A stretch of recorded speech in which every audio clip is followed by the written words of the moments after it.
السلام عليكم ورحمة الله وبركاته. حبايبي أحلى متابعين في الدنيا. بما إننا لسه في الأجازة، النهاردة هعمل معاكم وصفة إنما أمر. هعمل معاكم فاهيتا الدجاج. هنعملها بطريقة سهلة واقتصادية جدا، أتمنى من قلبي إنها تعجبكم وتنول رضاكم. يلا نسمي الله ونبدأ مع بعض.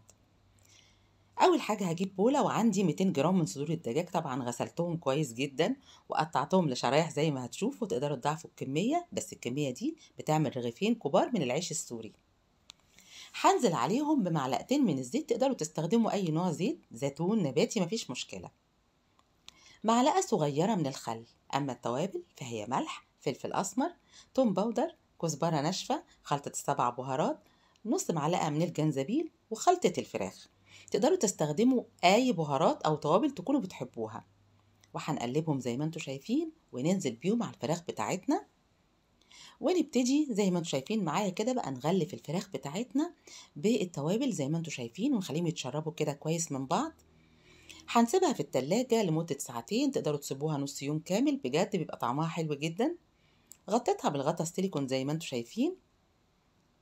ودلوقتي بقى في قلاية هنزل بمعلقة كبيرة من الزيت، وهنزل بالفراخ بتاعتي تاخد صدمة وتاخد معايا لون كده، يعني هقلب الفراخ لحد ما تاخد معايا لون.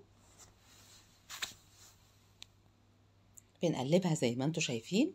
الموضوع سهل وبسيط جدا، وبجد طعمها حلو قوي. اتمنى من قلبي بجد انها تعجبكم. بعد كده بقى هبتدي انزل ببصلايه متوسطه مقطعاها جوانح، وهنقلب ولا اسهل من كده. دلوقتي بقى عندي فلفل رومي الوان، وعندي فلفل رومي بارد. تقدروا كمان لو حابين تزودوا فلفل حار، مفيش فيها اي مشكله للناس اللي بتحب الحاجات سبايسي. وهنزل بيهم زي ما انتم شايفين كده، وهنقلب،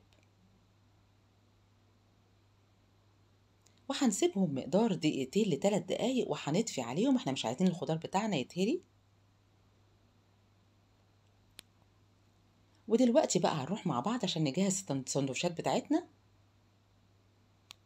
انا جبت العيش السوري زي ما انتم شايفين، وهنزل بالتوميه. على فكره انا عملت التوميه، عامله لها فيديو، وان شاء الله هنزله لكم، ودي هتبقى تاني مره اعمل فيها التوميه.